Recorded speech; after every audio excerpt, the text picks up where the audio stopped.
So if you've ever shopped for coins online, you've probably come across some pretty bad deals. Maybe you've been out looking for wheat pennies and you've come across something like this. Or maybe you're looking for Indian head pennies and you've come across something like this. Now personally, I don't do a whole lot of buying or selling of coins, but I've come across a lot of interesting posts, and I know that Kevin has as well. So today, we're gonna be taking a look at some of the dumbest coin posts that we've come across while looking at the internet. So without any further ado, this is Dumb Coin Post number 3. So our first dumb coin post comes to us from Phoenix, Arizona. We have a 1919 wheat penny for the low price of $2,500. Kevin, what do you think? Well, I think the most interesting thing about this post is the one picture provided. Not only are there 2 coins in the picture, but you can't even see the date of the one with the obverse showing. And what do you think something like that would go for on the open market? That's worth about 10 cents. Yeah, 1919, it is older, but it's actually one of the most common older wheat pennies that you'll come across, so it's really not worth anything over, like you said, probably 10 cents in a coin shop.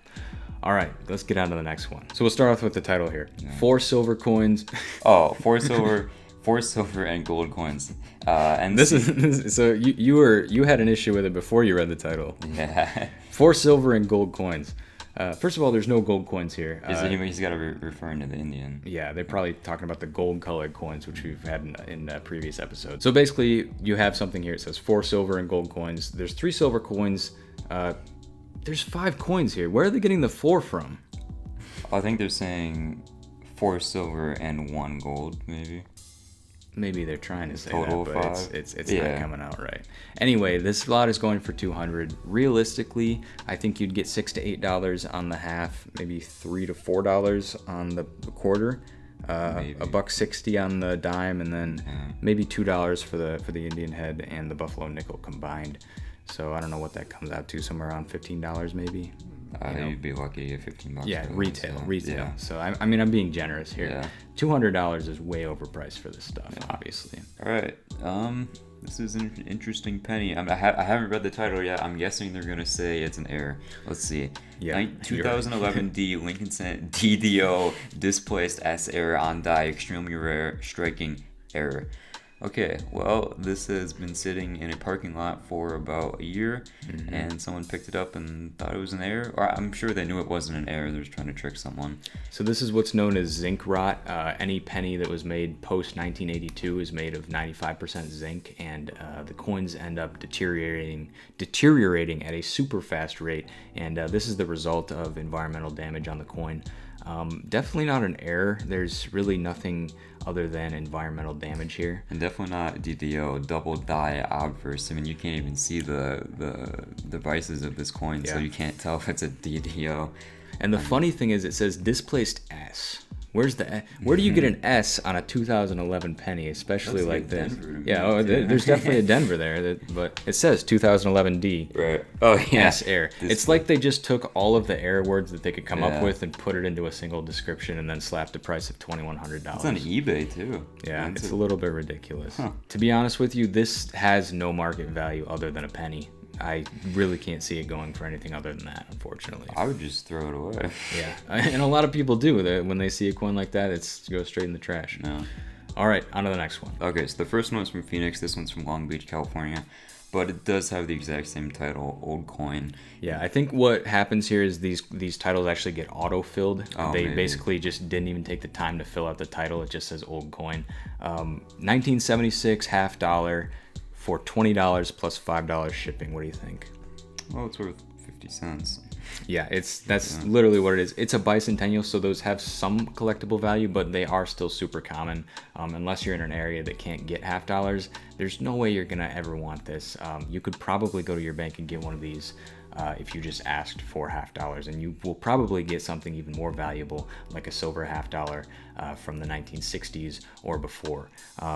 Right. This isn't something that is really desirable. This is something that people would rather not see when they're hunting $50. So I don't know, $20. I'm thinking you could maybe get 60 or 70 cents for it if you got the right buyer, but really not worth it, especially with the $5 shipping fee. I like the description. I've been having it since 2004. Yeah, I've been having this coin since 2004, trying to get rid of it, and Will somebody please take it off my hands for $20? So here we have a 1964 silver Kennedy $half high-end platinum group metals heavy coated coin.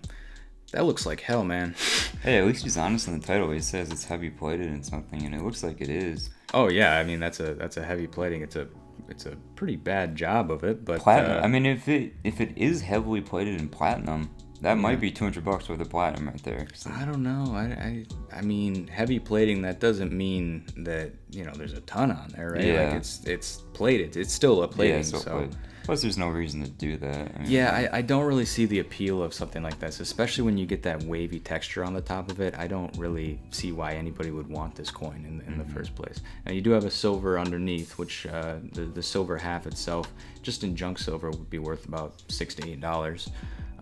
But $250 for the additional platinum plating there. I really don't think that this is a good purchase, but that's just me. Maybe you want to do this, and you know, more power to you. Hi, first time poster, but I got this back and changed it. Is it worth anything? He says, and well, you can see for yourself. This picture is not good enough to be able to discern whether this is going to be worth something or not. This is just sort of a friendly reminder that if you're going to be posting in these Facebook groups, make sure that you're able to get good enough pictures to where people can see what you're posting. Mm-hmm. And then also, I'm going to pick this post apart a little bit here. Yeah. Asking the question, is it worth anything? It's kind of annoying because it kind of shows that you didn't really try to look this up at all, especially if you have the date on the coin and you know what it is. You can read a lot of words on coins, and you can just type those into the search bar and you'll find a lot of stuff. So definitely do some research before posting these things, because I think probably half of the questions that we see in these Facebook groups could at least be partially answered by a quick Google search. If not fully answered. Yeah, right. But yeah, we just thought this one was kind of humorous because it was so blurry and there was no way that anybody was going to be able to help this person out. I think that they did eventually take a better picture and they got help, so that's good. All right, next up here we got, it looks like a war nickel, even though it can't be really confirmed. I'll just read the title here. 1943 P double die obverse / double die reverse, no face Jefferson nickel, no date, cud, extremely rare. Okay, so he has quite a few errors listed here, and I don't think any of them apply to this coin. First of all, he's got the DDO, the DDR, and then he's got the cud, no date. Right. So this coin, honestly, it doesn't look like silver. I think it's just a regular Jefferson nickel. It's been extremely worn down by something. And the 43P DDO that he's referring to might possibly be the 43/2 error, which is quite a desirable coin, but obviously there's no way of telling what this is. With this coin in this condition, you wouldn't be able to discern a 3/2 or something that takes a lot of detail to be able to tell what it is. I like how it's actually, you read it a little, you were kind of gracious when you read this. It says no date, cud, error extremely. Oh, extremely, yeah. so he just kind of trails off there and doesn't know what else to add. But yeah, I don't think that this, I mean, personally, I couldn't tell what this was to begin with. This does look like an error that comes up. It's called a cap die error. Yeah. It looks like that might actually apply to this coin.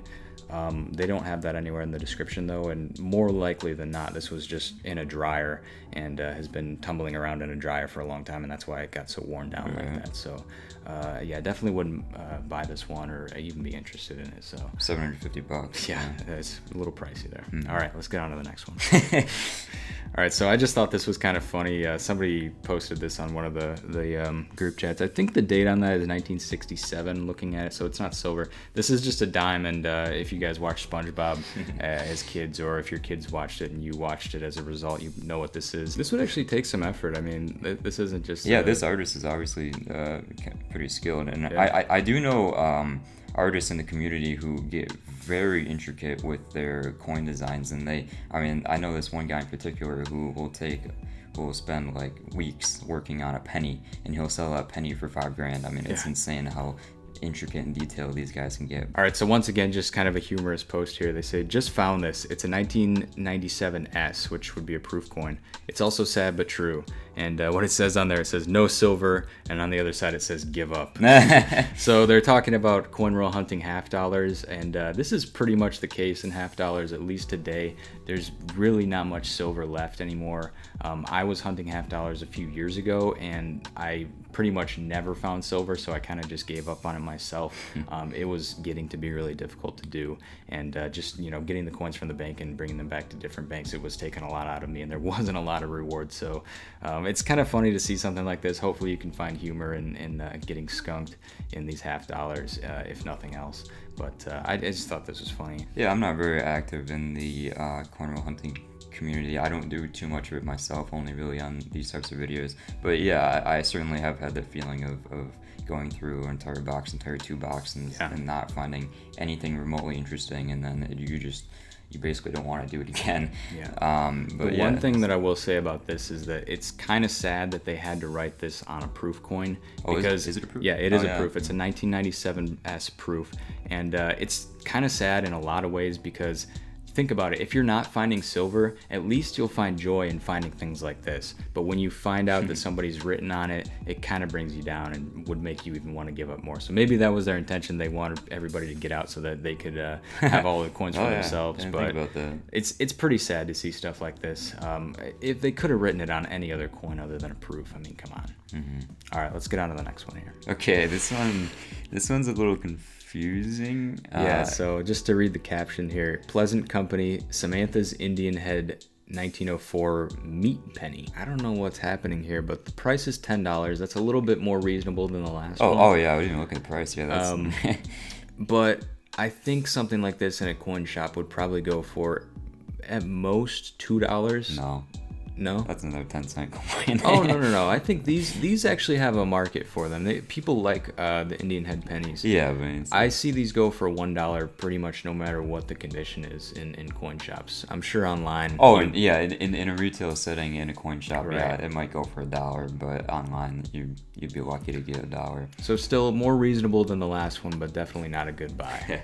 All right, let's get on to the next one. All right, so continuing on with the penny theme, here we have what says an antique 1877 Indian head 1 cent. I thought this was really interesting because actually the 1877 Indian head is a key date. It is the key date, right? It's the least minted coin of right. So it's the rarest. It's the rarest out of the regular circulating Indian head pennies. The problem with this is that this is not an actual 1877 Indian head penny. You can tell just by looking at it. This coin is probably something like this big. Yeah. It's like one of those coaster things. Right? I'm actually familiar with this commemorative. It's not even commemorative. It's like a fantasy coin basically. Right. I think they're 3 inches in diameter. And this title is very inaccurate. It should have said that it's not a genuine 1877 coin, but it does still have collector value on the open market. Okay. And I think that's why we're seeing bids here. It's at $202. But it's interesting because I've seen this go for like $10 and I've seen it go for like a couple hundred. And I just don't understand why there's such a wide range of values that they go for, but I have seen this same thing a couple times. That's interesting. I thought that these were actually being recently manufactured and that you could get these in gift shops and things I don't like believe that. so. No, I think they were made a while ago. Because what I thought we had here was just people thinking that this was an actual genuine 1877. I know that they would go for more than $200 in that condition. Oh yeah. So that's why I thought that people were bidding on this in the first place. Antique 1877 Indian head 1 cent. Okay. It does say huge collector. Huge collector. But that could also mean huge collector's item. It's a really misleading title no matter how you put it. Yeah. To be fair, I don't think anyone bidding on it thinks it's a genuine 1877 I don't know. I think there's definitely people who could be fooled by that, especially people who are new to the hobby and they think that they have a really good buy here. Yeah, perhaps, yeah. So I feel bad for somebody if they actually did end up getting this coin. Hopefully they got their money back. If anyone knows more about this item, I'd love to know what it is. Because I have seen it around, but I'm just not too sure. Next item, another cent, American cent. This is a 1999 1 cent closed AM Lincoln cent. Okay, I'm not too familiar with modern varieties, but I believe the wide AM is what you're looking for. I think close AM and wide AM, it depends on what year you have. Yeah, I'm also not super familiar, but it's not closed is the wrong term. It should be close. I'm still pretty sure $500 is a stretch for a coin like this. Yeah, for sure. And especially with that 382. What is this 382 shipping? Well, that's how much it costs. That's the least it costs to ship something tracked. Well, maybe my problem is actually with the USPS, because what are their weird numbers on the shipping? It's never an even number. It's always just random. Yeah, it depends how far you're shipping it. Right, sometimes, and the weight, of course. I wouldn't trust anybody selling a coin like this if they can't get the terminology right. Definitely don't want to trust it. Yeah, and the picture is far away and blurry, and yeah, that's another thing. Yeah. So, all right, let's get on to the next one. All right, so this is actually a series of pictures here. You're gonna see a lot of ridiculousness, and I think that this is like a major scam taking place. If you look at this coin, it says Malaya Antique Coin, and I'll go to the next picture here. Actually, this is a different one, but basically we have the same price on each one of these coins, and if you look here, it actually says that 11 people are watching this auction. Can you explain that? I've never seen anything like this. Right off the bat, I'm thinking those 11 people are accounts that this creator made and watched the coin himself. I don't think those are genuine people interested in the item. He's just trying to create fake interest in the item for himself. That's what I was thinking as well. And actually, if we look at this one, we have 14 watchers on the next one, on the Borneo Antique Coin. Same price. A cool $500,000. Yeah, 14 watchers. And then one right here, too. China Antique Coin with 31 watchers on it. They're all the same price. I'm really interested to know what kind of scam this guy is pulling. I'm thinking that if he can get just one person to accidentally click on it, he might have a case on his hand, right? But I think that, eBay hopefully would actually handle that for you. Oh, yeah, for sure. If you accidentally were to do something like that. Yeah. But yeah, this is just absolutely ridiculous. He's also a long-time member on eBay. Yeah, so I don't know how they do this. It's crazy, but I really hope that nobody falls for something like this. I've never seen these coins before. They look like something you'd pick up in the reject bin at a coin store. Just all the foreign coins mixed in for a quarter a piece. Yeah, it's super crazy. But this is definitely not a good buy, and try to stay away from stuff like this. All right, so here we have a Barber half dollar 1914p for $280. Now I don't know about you, Kevin, but I wouldn't pay $10 for that coin. What is this? 1914 Barber half dollar? 1914p is a very common day Barber half dollar, especially in a condition like this, like maybe VG, maybe low F. This $280 for a coin like this is just absolutely ridiculous. And the guy looks like he's trying to be genuine here, but he didn't even put the grade in the description. So how are we supposed to know what kind of coin we're dealing with here? Who are we talking about? Seller information, KQ Coins? What kind of name is that? 100% positive feedback. Jeez, this looks pretty legit to me. I don't think it's that legit. I'm just kidding, guys. This is kind of a shameless plug, actually. This is my eBay. This is an actual listing that I have up on eBay right now. $280 for a key date 1914 Barber half dollar, problem-free condition, partial liberty. It's a decent price for a very desirable coin, a key date in the Barber half series. So if you want to check me out on eBay, I promise you not all my coins are this expensive. This is one of my higher end pieces. So if you want to check me out on eBay, my plug is right there, KQ Coins, or on Instagram. Talk to me on Instagram first, because we can work something out and I can sell a lot cheaper there. So if you want to, just shoot me up. But serious question though, why don't you have the grade in the description there? In common courtesy, it's not a good idea to put grades if you are selling a raw coin. You don't want to mislead people that this is been looked at by a professional. It is a raw coin, so you want them to make their own judgment. But so that's why I didn't put the grade. Okay, so you wouldn't put the grade in there unless it was actually looked at by a professional and then given a grade, right? Slabbed, yeah. Sometimes I might put like VF, like a suggested grade, like this is a VF coin or an F coin, but in general you want to shy away from that. Gotcha. All right. Well, cool coins. I like what you got there. Yeah, 1914. I didn't know that was because I really don't know anything about Barber halves. Yeah. It's a little bit out of my realm. We don't find those coin roll hunting a whole lot, so I don't know much about them. But All right. Well, cool. Yeah, definitely check him out. KQ Coins. I'll put links down in the description below as well, so you guys can check out his Instagram and his eBay. Awesome. All right. Let's get on to the next one. So this one's a little more obvious. $500. You can see that this is. It looks like this has been cut up by clippers. The title on it is 2015 D period. Dime, major error, see info. So it's definitely not an error. You can see that this is post-mint damage. Like I said, it looks like somebody took scissors to this coin in multiple areas and then maybe ran it over a few times. I wonder what the info says. Yeah, I'm curious to know as well. Once again, on Let Go, you see some of the most ridiculous stuff on this app. $500 for a dime. And here's the thing, guys. A lot of people in these groups on Facebook are asking questions about coins like this, wondering if this is an error. And to a seasoned coin veteran, you know, we look at this and we say, oh, that's definitely not a mint error. That's post-mint damage. And, you know, you can tell that it's just been damaged by somebody. But it does take a while to actually understand, you know, what is post-mint damage versus what is something that actually happened from the mint. Yeah. And you have to kind of study and understand, you know, all the different types of errors, and then, you know, compare the coin that you see to those errors, and then you'll be able to tell a little bit more. But you know, if you have a question like this, there's tons of people who are out there who are definitely willing to help, and hopefully you don't end up actually getting scammed on an item like this, buying it thinking that it's an error when in actuality anybody could do this to the coin. All right, next one, we're getting into a buffalo nickel here. It looks like title reads month buffalo 5 cent. Munt, I love it.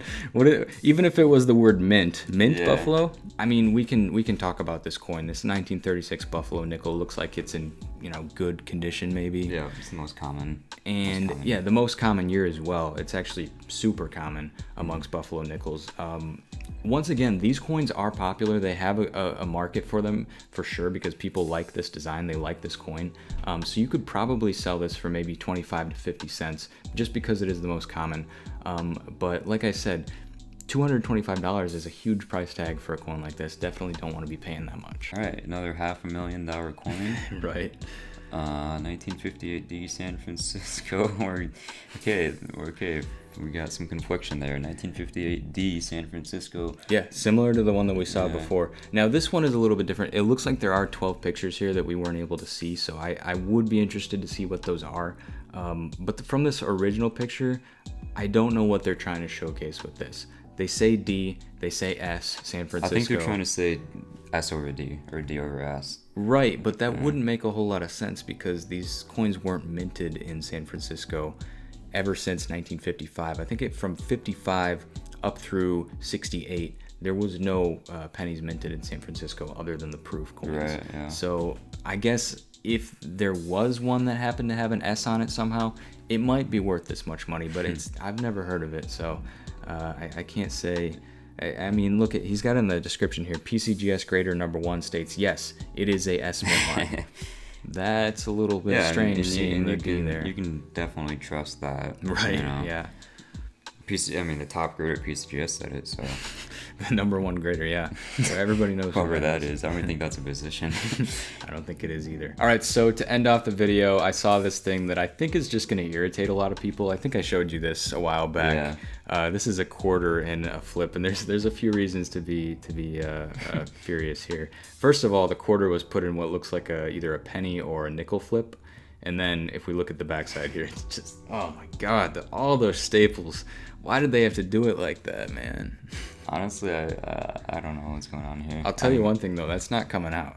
That's staying in there. Like, nobody's getting that out of there. I mean, you could cut the paper around it, but I don't know. Someone just getting bored, and they definitely made it. They're making it difficult on whoever. So if this is a grandpa, maybe they're playing a joke on their grandson. Give it to him. Yeah, maybe. Have fun getting that out. But anyways, guys, that is gonna wrap it up for Dumb Coin Post number 3. Hopefully you enjoyed. I'll leave a link down in the description and also at the end of the video if you want to watch Dumb Coin Post number 1 and 2. Those are also up if you haven't seen them already. We looked at a lot of posts similar to these and also were able to have a laugh. So hopefully you guys enjoyed this one and you can enjoy those as well. So once again, if you want to check out Kevin on Instagram or on his eBay store, I'll put links down in the description for those below. His handle is KQ Coins on both. Yeah, and a quick note about the Instagram.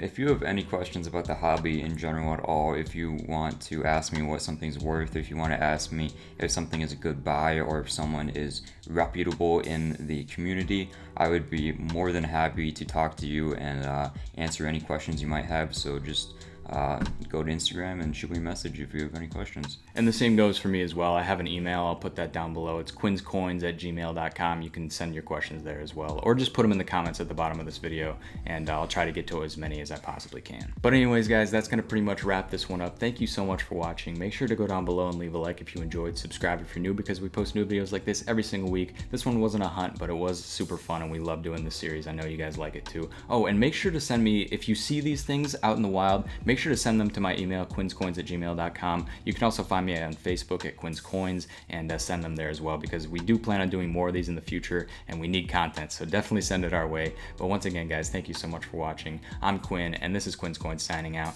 and we will see you in the next one. See you guys.